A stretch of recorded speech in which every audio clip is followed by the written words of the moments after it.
Tammy Beilstein. Welcome to Tammy's Window on Calaveras. I am so freaking excited about this show. I have to tell you, I have with me somebody that I have so admired and been so interested by everything that he does. As the people who sometimes watch the show might know, I grew up in the mortuary business myself. My family's owned a mortuary since 1903. And so I have literally been around that sort of thing since I was a baby. Being at the mortuary, I got to see what my dad, my grandpa, my uncles did. It was all a man's world over there at that time. They were the funeral directors, the embalmers, but it was the people outside of the mortuary that I rarely got to see the work they did. The coroner, the medical examiner, those sorts of people. I was thrilled if I ever got to meet them in person. Rarely did. But I have one with me tonight. And you're like a rock star to me. Okay. This is Kevin Raggio. He is our Calaveras County Coroner. You're also the public administrator. Correct. You're a funeral director. Correct. What else? Well, I'm the manager. I run Calaveras Mortuaries, which encompasses Angels Memorial Chapel and San Andreas Memorial Chapel. Okay. So I'm a licensed funeral director, I'm a licensed embalmer, and then I'm elected as coroner and public administrator, which we just had the election and I was unopposed, and thank you for everybody who voted for me, even though I was unopposed. Oh, that is so cool. Yeah. How long have you been doing this work? I started working at the Mortuary and Angels Camp in April 20th of 1985, which means I just started my 30th year on April 20th of this year, and I've been the coroner public administrator since 2002 when Terry Parker retired. Boy, you've been doing this forever. How do you get all that work done in a 24-hour day? That is just too much for one person. You don't. We've got a lot of good people helping me. Okay. And I don't get it all done. I mean, it's I could do paperwork for days. Oh, so, my goodness. I mean, hard to keep up, that's for sure. Yeah.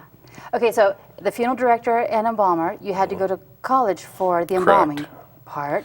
Funeral director, did you go to school for that, or did you? Yeah, in California, you're required to have an AA license or an AA degree in order to be a funeral director, which is a 2-year degree. I'm grandfathered in. I don't have an AA degree, but I was able to get my funeral director's license before the AA was required. Okay. And to become an embalmer, it takes a 2-year apprenticeship, as well as a year of mortuary college, which I went to mortuary college at Cypress College in down by Anaheim. No, I didn't go to San Francisco. I went to Anaheim. Oh, okay. It's Cypress College is in Cypress, which is kind of between Buena Park and Anaheim, Las Palmas, and that area down there. It's at a junior college. And really? When I went, I was fortunate. The tuition was $50 a semester, and I was married and poor, and I was able to go to college for $50. Oh my So gosh. now I was talking to someone at a funeral the other day, a girl actually who went to ROP. I was talking to her mother, and I think they're talking around $10,000 a year now for a JC with books and tuition and so on and so forth. So do they still? Now, when I was younger, they had the mortuary college in San Francisco and the one in Southern California. Do they still have them both? They still have two, but the one in San Francisco no longer exists. That's at American River College in Sacramento now. It is? Yes. That's not too far from me. No, it's not. Maybe I could finish that up. Yeah, maybe you could. Are you hiring? Not at the moment, no. That's the hard part about this sort of work. When my husband and I first moved up here from Stockton, we moved to Calaveras County, and I applied over at the mortuaries. And you know what? When people get into that sort of work, they've got to love it to do it, have to be very passionate about it, and then they don't leave. There's no reason to leave usually, you know? It's not a job that I look forward to. I could tell you in the morning, when I get up in the morning, I don't just say, wow, I can't wait to go to work. I can tell you that much. But, really? The funeral director part or any of it? Just the whole works. I mean, we've had some high-profile coroner's cases over the last few years, and when I started, I had hair, and none of it was gray, and now my hair's falling out. My hair's gray. What I got left. Oh, So that's sad. but it can be stressful. Yes, it can. I mean, I'm not trying to be funny, but I don't take it home with me at night. I don't go home and vent. I mean, I'm able to just go on with my business when I go home at night, and You know? How do you do that? I mean, being in a small community, I know that there are people that you have grown up with. Oh yeah, I've been in my 30 years. I've had both my parents through the mortuary, numerous friends, uncles. I mean, relatives. So it's not a fun thing. When I was going to mortuary college, I worked at a mortuary in Laguna Hills for a year, and I didn't know anyone. So I know the difference between working where you know people. People tend to appreciate you more if they know you, like in Calaveras County here. Right. But it's not really a fun job. I guess some people would call it a calling, and I mean it is rewarding to help people. But getting woke up at 3 o'clock in the morning and this, that, and the other thing. Yeah. I think sometimes people think that you live there, and they'll call at 10 o'clock at night to ask you a question. And I mean, it is. But you have so many different jobs that overlap. I mean, if you were doing, if you were just the funeral director or just the coroner, that might be different. I mean, my grandpa, he was not a coroner; he was just the funeral director and embalmer, and. But he loved what he did because he saw it as being able to help people at one of the worst times in their entire lives and helping them get through that as best as he could. But he didn't have to mix the different professions like you do. Well, and back in the old days, if you're talking from your family started in 1903, to this day, a lot of the coroner's work is done in mortuaries. I mean, Alpine, Tuolumne, Calaveras, Mariposa, I can name Inyo. I mean, you can name several places. So it does work well. It does fit. There's only 2 of us that are morticians left in the state that are coroners, elected coroners, and that is myself in Calaveras County and Inyo County. So it's a thing that's combining with the sheriff's offices or separately. But at this point, it works well. It's economical for the county, and it just works well. Now, I was going to ask you about that because over like in Amador and other places, the sheriff officers are the coroners, right? Correct. Are all of them?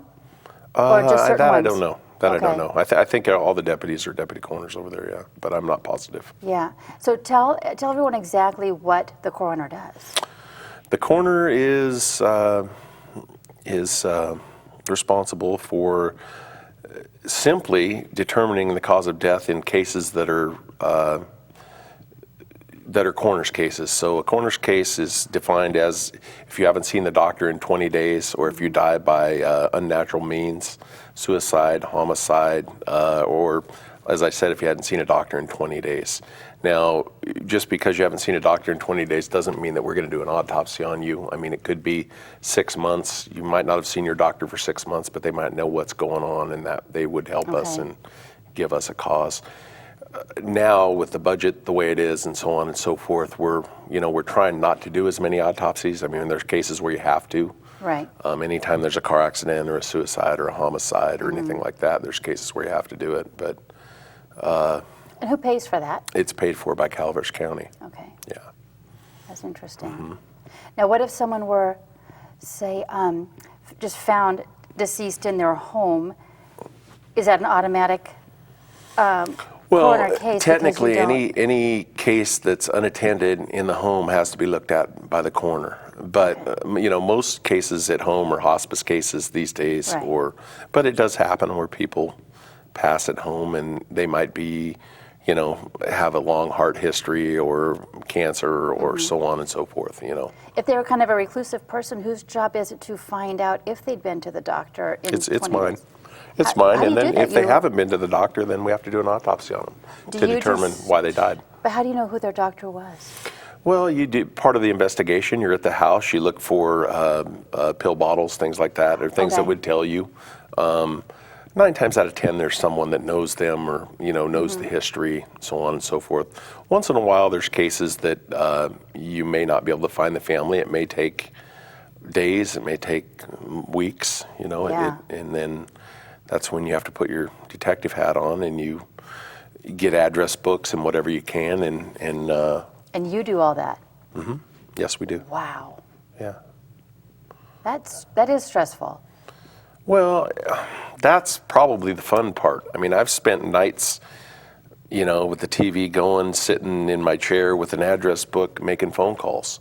in these days, with the advent of cell phones and so forth, you might find an address book that's old and all the numbers are disconnected or old, or or you get they've been somebody else's number, or. But generally, if you can find an address book, you can find the person. I had a fellow that passed in West Point here a couple years ago, and I was having all kinds of trouble finding next of kin, and it just happened that the fella's son was shooting in a handgun course over in Jamestown, and saw a friend of his, and the friend had heard the guy had passed, and sorry about your dad, and he goes, what? And I think the guy lived in Sonora, and so I learned something. In that case, maybe there's times you might go to the hardware store and ask around, and but what would be stressful to me though is not being able to turn that off. If there was something just like a mystery just hanging out there, and I knew that there was some family who was wondering what happened to their person, I wouldn't be able to let it go, I don't think. Well, if you've been, if you've done it long enough, and, it's one of those things that you do, like I say, I would go home in the evenings and go through address books and so on and so forth, and sooner or later you find them. Google is a great thing now, and there's people finders and all kinds of things where you can find people now, so. Do you get paid enough to do all that? It sounds like from morning to night. I get paid enough. It's okay. I do. I guess. Yeah. Well, good.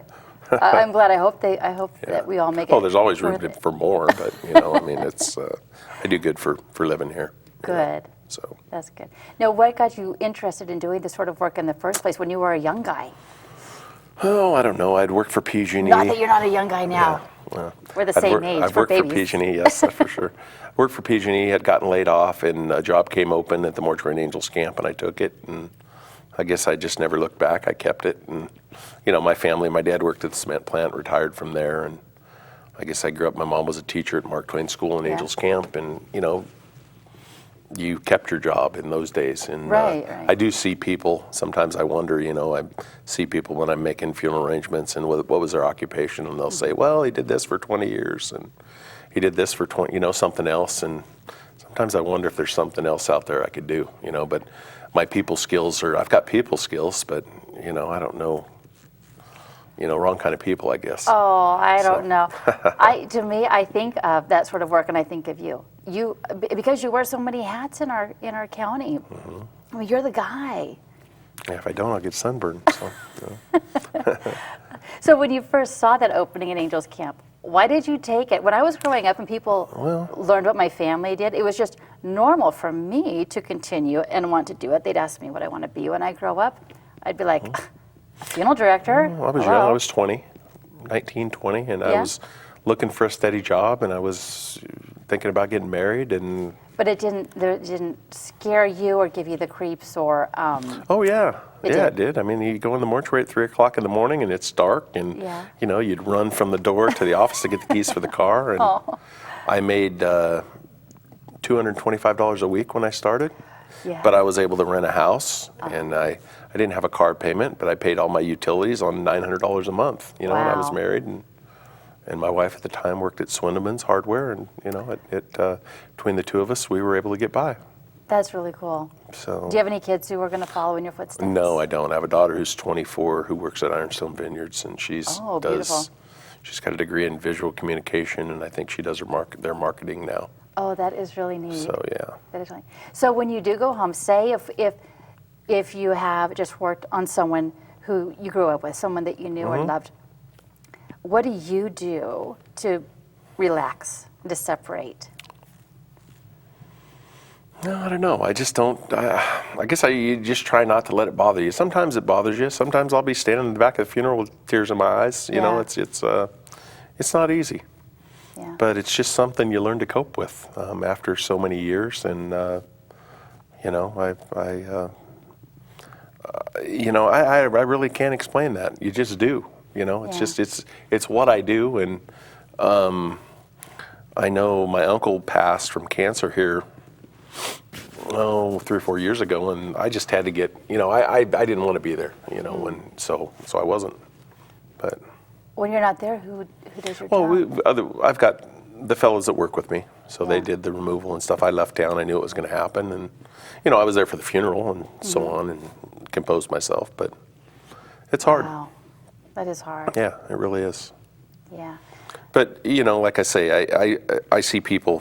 People pass every day, and people know where I'm at, and people call me, and they expect you to be there, and you try to be there. I mean, if I've got something planned, or I like to travel, I like to hunt. I've got a cabin up near Bear Valley.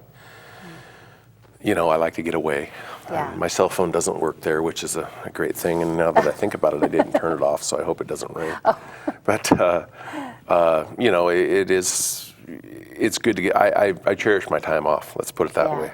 I like to travel. I like to get out of here, and I think that's what helps me keep my sanity. So if you're the coroner and something happens, we have a backup coroner to call. Yeah. Okay. Yeah, I've got 4 deputies, and they all work with me at the mortuary, and they all back me up. Very cool. I wondered about that with Yeah, you. I can't go out on every call, but I mean, it's but I've got good people that work with me. That's cool. Now, as public administrator, what does that job entail? Public administrator, it kind of falls hand in hand with the coroner. When you get someone who dies intestate, you can't find their family. The estate is taken care of by me. The county council is my lawyer. They do all the legal work, and I do the leg work. Recently, we had a fellow that died in Valley Springs that was a hoarder, had a huge home and a building full of stuff. And I've got people that'll come in and inventory. We had a big auction down there, and Wow. ended up finding family members for him, and so take care of all that, keep good records, and then eventually the family will get the proceeds of the estate. So you had the auction before you found the family? No, actually, we found the family before we had the auction, but by the time we found the family, everything was in the works, and Yeah. so we proceeded as we were. We were already appointed as administrator by the court, and so it just went that way. So you like actually go through and log everything that this person owned and keep it in a storage I don't. somewhere? I have an outfit, let's say, that does that for me, and they do a really good job doing that. Okay. But sometimes it's impossible to log everything. But yes. Yeah. Wow, that's Yeah. a huge job. But like I say, you farm it out, so it's it works well. They do a good job, and you call for help, and they do it, and Yeah. And I do all the legwork. I might have to run to, this guy had a house in Castro Valley and one in Valley Springs, and so we sold the house down there, we sold the house here, and I've get a realtor to take care of that. County council takes care of the bookwork. I take care of you have to do a preliminary change of ownership report with the county where the residence is. So, in that case, I had to run to Oakland, and you do some running around. and Goodness. It's kind of interesting. How long do you wait to find a family before things do go up for auction? Well, I really can't give you a number on that, but generally it'll take a year, 2 years. I mean, this was over 2 years before, everything went through, my because it takes a goodness. lot of time to get all the paperwork, to get all Okay. your ducks in a row. And Well, I was thinking months, but that's well, it could be, depending on the size of the estate, Okay. it could be This guy had a lot of quicker, stuff. but Yeah. we have to wait 30 days before we do anything. If we have a body, for instance, if the estate has money and I have a body, then we'll probably bury them so that we don't get cremate them, and that's against their wishes, because that always leaves the option if we can bury them. So after someone's been buried, if the family wants cremation, they can exhume the body and They do a can. cremation. But if there is no money, then the county ends up paying for cremation, or the estate, and then we hold on to the remains or put them in a cemetery and Wow. keep trying to find family. Yeah. Oh, that's really something.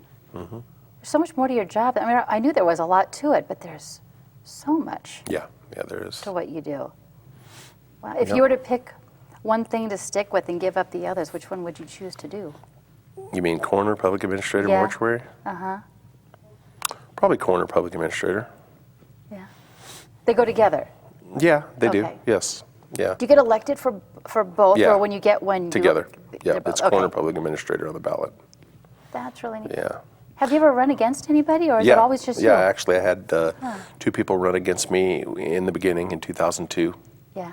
and since then I've ran unopposed, which, Very as you cool. see in the election, 6 of the offices in the county were unopposed this year. So, Wow. yeah, so. Well, good for you. You don't have to spend a whole lot on Yeah. your campaign. Yeah, yeah. That's But it's always awesome. interesting to see, how many votes you get and so on and so Yeah. forth. So, yeah. Okay, so you might have told me this already. To be a coroner, you don't need to have a degree, or you do? No, you don't. In Calaveras County, it's elected, but to be a coroner, you have to go to school, basically, and the school is at the Orange County Coroner's Office. They have like a Coroner's Academy down there. So you go down there and go to school. Yeah.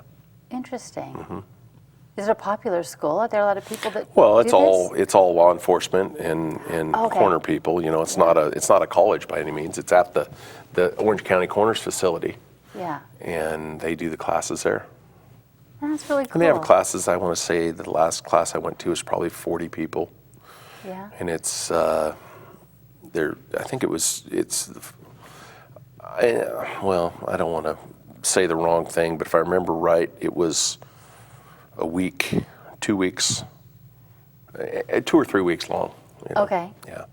Do you have to recertify every year, every couple of years? They have coroners like a convention, and you go there and take classes and so forth. Same thing with public administrator. That would be so interesting. Yeah. Can you bring guests? I don't know. I would love to see that. That is really cool. Now, I want to talk a bit about the 2 mortuaries, the Angels Camp and San Andreas. Mm-hmm. You guys have some really neat things in there. The last time I was there, and I mentioned this on a show the other Neat other things, night. is that what you said? The what? We have neat things? You That's what do. you said? At the, like your urns, and you guys have some pretty neat caskets. I saw one that was made almost like, it reminded me of an Amish, how it would be made there, like very natural, not fancy at all. It was just a stained, I forget what kind of wood it was, but it was really pretty. And you have some of the urns that are made by local people here. There was something made by a woman, I believe it was in Murphy's or Angels Camp.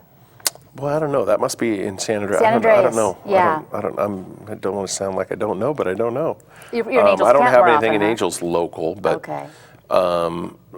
when depending on your choice, whether it's a burial or cremation, with cremation, there's a lot of options. I mean, there's jewelry that a tiny bit of ashes can go in, and you can wear. And some people think that's really morbid. I mean, it's I think it's different awesome. strokes for different folks. Yeah. There's keepsake little urns where families might split up a person's ashes. They also make those diamonds. You can be made into a diamond. And that's you can only be, a couple tablespoons, right, of You your can ashes? be shot into outer space. No, I think it's the whole thing. You can be shot into outer space. Uh-huh. I trap shoot. I don't trap shoot as much as I like to anymore, but you can be loaded into shotgun shells, and your buddies can go out and Oh, my gosh. blast you off. So, there's all kinds of things you can do. That's so cool. All kinds of options. I've seen where there's a company that will put your ashes in fireworks, and then Yep. you choose from this playlist of what Yep. kind of music you want, and they will Yep. set you off Sure. in fireworks too. There's one company that will make garden soil for you with mix the. Oh. There's all kinds of options. We don't push any of them. I mean, it's up to the family what they Okay. want. If you go to the city, they might push that stuff. We don't. I mean, we. But you have connections with each of those different companies. If someone is Oh yeah. interested in that, If somebody you can do asks, it. we'll try to do it for them. Yeah. I haven't made a diamond yet, but sold a lot of jewelry. People Yeah. do the jewelry a lot, and it's a minute amount, but Yeah. yeah, a lot of that. That is so neat. That is so neat. Yep. How do you feel about people? I saw that Costco and some other online places sell caskets now. How That's do an you feel option. about that? That's an option. And that's we okay deal with with you that. guys? I actually have a casket in the mortuary, a burial tomorrow, that the people provided their own casket. So it's an option they can do, and And- it's Did they buy to it each- from someone else and have to it each his delivered to own. you? Yeah, the Okay. family actually had bought it. They had it on hand, and they brought it in. What if Now I don't know if Costco, for instance, Yeah. but Costco delivers. to the mortuary? Yes. That's good. Yeah. It only takes a couple days, right? They're quick about it. We have had some problems where there'd be damage and so forth, and then so we have to, hold us harmless Yeah. there. But it was 3 or 4 times a year we get an outside casket. Okay. Now, I think I told you a long time ago, but it's been years. I did home funeral training in I remember. Santa Rosa, which is really neat. And for those of you who don't know, that's doing funerals the very old-fashioned way, where there's no embalming, the body stays in the home, and the family does everything themselves. Now, how do you guys feel about that if a family wants to make the casket? Maybe they want to do a mixture between some home services, but also have you as the go-to person. Everybody's different. We work with everybody. Okay. There's a lot of things people can't do, like embalming or, Right. The death certificate, things like that. They're all done electronically now, but we're pretty much open to anything. Yeah. So if someone comes to something unusual like that, maybe the grandsons want to build the casket by hand, they can do that. That happens. Yeah. Yeah, that happens. No. Caskets, urns, we see that, and people build caskets. Sometimes they're, they end up being too big or, this, that, or the other thing, but, it's people do what they want to do. I hadn't thought about that. And then at the cemeteries, they have the liners, and so it has to be able to fit inside of that. Correct, yeah. I've seen it. Worst case scenario where they had to take the handles off to get it in. And, Okay. it's you try to work with people, and Yeah. sometimes people dig their own grave. Can you do that here? You can do whatever you want. We'll But you work with can't you. bury on your own property. No, you can't. But you can scatter cremains or bury cremains on your own property, but as far as burying, it has to be done in a dedicated cemetery. And the cemeteries will allow the family to help dig.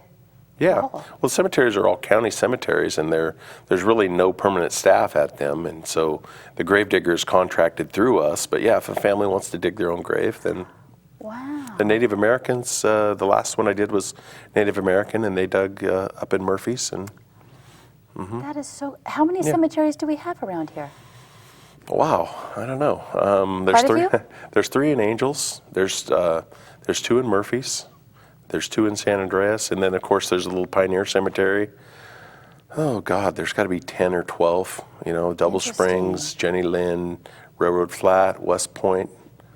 Oh my goodness. And then there's some little satellite cemeteries. If you've ever driven on San Domingo Road, there's a little cemetery out there, little family cemetery. There's the so Baker cool. Cemetery at Esmeralda and Dogtown. There's several. Okay. So Yeah. if somebody has any question at all, darn, we're almost out of time. Woo! If somebody has any question at all, they should call the mortuary, whether it's about the cemetery, about cremation, about burial, about doing something at home, whatever. You guys have the answer. Well, hopefully, yes. Yeah. Awesome. Thank you so much for being here. You're welcome. I feel like I was all over the board with my questions, but oh my God, I've been thinking about this forever. Thank No you, problem. Kevin. You're welcome, Tammy. Thank you guys for watching. I'll see you next time on Tammy's Window on Calaveras.